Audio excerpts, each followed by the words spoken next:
আসসালামু আলাইকুম রহমতুল্লাহ। একটা বিষয় নিয়ে আজকে আমি আপনাদের মাঝে হাজির হয়েছি। সেটা হচ্ছে যারা জাপানের ভিসা পেয়েছেন এবং খুব শিগগিরই জাপান ভ্রমণ করবেন। আপনারা কি জানেন ওই একটা ভ্রমণের আগে একটা অথবা জাপান এয়ারপোর্টে পৌঁছানোর আগে একটা অ্যারাইভেল কার্ড ফিল আপ করতে হয়।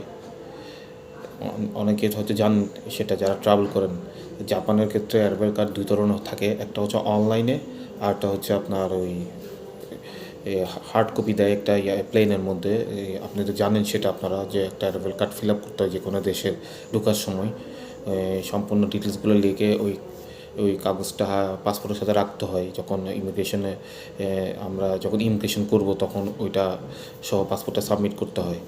তো এই ক্ষেত্রে জাপানের ক্ষেত্রে আমি বলবো যে আপনারা ভিজিট জাপান একটি ওয়েবসাইট আছে, ওদের অনলাইনে এটা অ্যারাইভেল কার্ডটা ফিল আপ করা হয় ওখানে। আপনি বাসায় বসে ওই অ্যারাইভেল কার্ডটা ফিল আপ করে ফেলতে পারবেন। এটা এটা অনেক স্মার্টনেস দিবে আপনাকে এবং ইমিগ্রেশনে ওরা আপনাকে আপনার সম্বন্ধে একটা ধারণা থাকবে, একটা ভালো ধারণা থাকবে অনলাইনে যদি আপনি ওই এই অ্যারাইভেল কার্ডটা ফিল আপ করেন। ওই ওয়েবসাইটটার নাম হচ্ছে visit Japan, Japan arrival card দিয়ে সার্চ দিলে চলে আসবে। ওখানে দুইটা ইয়া থাকে, আপনার ইনফরমেশন থাকে। একটা হচ্ছে আপনার নিজের সম্বন্ধে আপনি লিখতে হয়, ওখানে ফিল আপ করতে হয় আপনি ওখানে কোথায় থাকবেন, হোটেল, এগুলো সম্বন্ধে বিস্তারিত থাকে, ওগুলো ফিল আপ করবেন। দ্বিতীয়টা হচ্ছে কাস্টম ডিক্লারেশন থাকে, ওইগুলো আপনি ইয়েস নো ওগুলো এভাবে দিয়ে ফিল আপ করবেন। এরপর আপনার এটা ফিল আপ করার পরে যখন আপনি কনফার্ম দেবেন তখন আপনার কাছে একটা কিউআর কোড আসবে। ওই কিউআর কোডটা আপনি যদি ফটোকপি করতে না পারেন তাহলে আপনি ওই মোবাইল থেকে আপনি স্ক্রিনশট নিয়ে রাখবেন। যখন আপনি এয়ারপোর্টে পৌঁছাবেন আপনাকে দুইটা স্ক্যানিং মেশিন পার দিয়ে যেতে হবে। একটা হচ্ছে ওই কাস্টম ডিক্লারেশনের জন্য প্রথমে এই কিউআর কোডটা আপনি মেশিনে স্ক্যান করবেন, তাহলে আপনি স্মুথলি বের হয়ে যেতে পারবেন।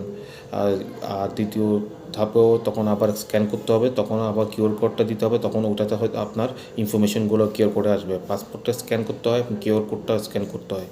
তখন আপনার দ্বিতীয় ধাপটা হচ্ছে আপনার ওই আপনার সম্বন্ধে এবং ওই কিউআর কোডটাতে যে আপনি যে ডিটেলসগুলো লিখছেন ওগুলো সব ওখানে স্ক্যান করতে হয়। প্রথমে পাসপোর্টটা স্ক্যান করতে হয়, দেন কিউআর কোডটা স্ক্যান করতে হয়। এক্ষেত্রে কী হবে জানেন, আপনার ইমিগ্রেশনটা খুব স্মুথলি হয়ে যাবে, আপনাকে লাইনে দাঁড়াতে হবে না, আপনি দ্রুত ইমিগ্রেশনটা করে বেরিয়ে যেতে পারবেন। এবং এই যারা আমি দেখেছি যারা এই কিউআর কোড দিয়ে আপনার ইমিগ্রেশনটা ক্রস করছে, ইমিগ্রেশন করেছে, সব বেশিরভাগই আপনার স্মুথলি ইমিগ্রেশন করে বেরিয়ে যেতে পেরেছে। কারো কেমন কোনো সমস্যা হয়নি, কাউকে এমন কোনো কোশ্চেনও করেনি। তারা খুব দ্রুত তারা আপনার ইমিগ্রেশনটা ক্রস করছে। আমিও সেম জিনিসটা করেছি। আমি যখন ভিজিট করেছি আমিও একদিন আগে ওই অনলাইনে ঢুকে ভিজিট জাপান ওয়েবসাইট অনলাইনে ঢুকে আমি ওই আপনার অ্যারাইভেল কার্ডটা ফিল আপ করে ওই স্ক্রিনশটটা নিয়ে কিউআর কোডের আমি সেম ওই ইমিগ্রেশনে যখন গিয়েছি জাপান, যখন এয়ারপোর্টে যখন আমি ল্যান্ড করেছি, এয়ারপোর্টে যখন আমার ইমিগ্রেশনের সময় চলে এসছে তখন আমি ওই কিউআর কোডটা দিয়ে সব জায়গায় থেকে আমি স্মুথলি বেরোয় চলে আসছি। আমাকে কোনো কোশ্চেনই করেনি তারা, ইমিগ্রেশন অফিসাররা আমাকে করেনি তারা, এবং স্মুথলি বেরিয়ে আসছি। এটা কারণ হচ্ছে কি যে আপনি একদিন আগে যদি ওই অনলাইনে যদি এটা আপনি ফিল আপ করেন তাহলে আপনার সম্বন্ধে সমস্ত যাবতীয় ডাটা ওরা একদিন আগে পেয়ে যায় ইমিগ্রেশন অফিসাররা। তখনই তারা ডিটারমাইন করে নেয় এবং আপনার সম্বন্ধে সব ধারণা ওদের কাছে চলে আসে যাবতীয় ইনফরমেশন। তখন ওরা ডিটারমাইন হয়ে যায় যে আপনি আপনার ব্যাকগ্রাউন্ড সম্বন্ধে ওরা জেনে যায়।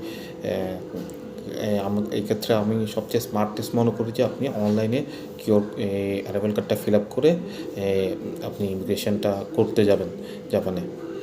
ওই ভুলও আপনারা ওই হ্যান্ড রাইটিংয়ে যেটা কাগজের মধ্যে অ্যারাইভেল কার্ড ফিল আপ করতে হয়, যেটা প্লেনে দেওয়া হয়, ওটা না করে আমি সাজেস্ট করবো যে আপনারা অনলাইনে এটা একদিন আগে ফিল আপ করে ফেলবেন।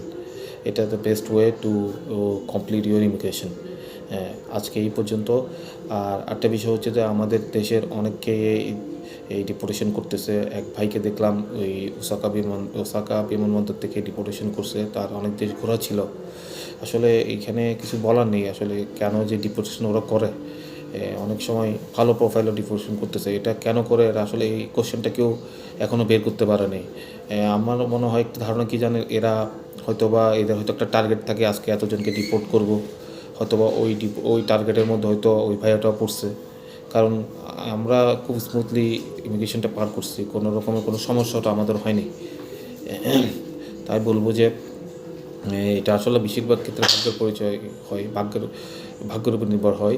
তবে অনেক ক্ষেত্রে কি কিছু ক্ষেত্রে স্মার্টনেস কাজ করে, ওরা দেখে বুঝে যে আপনার আপনি কী ধরনের মানুষ এবং আপনার গেট আপ দেখলে বুঝতে পারবে যে কী ধরনের মানুষ।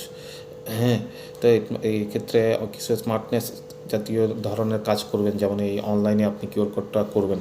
এখন ওরা অনেক অ্যাডভান্স, হাতের যে ফিল আপ করে কার্ডটা সাবমিট এখন ওরা করেই না, অনেকেই করে না, সবার বেশিরভাগই আপনার ওই কিউআর কোডটা দিয়ে অনলাইনে অ্যারাইভাল কার্ড ফিল আপ করে আপনার ইমিগ্রেশন স্মুথলি পার হচ্ছে।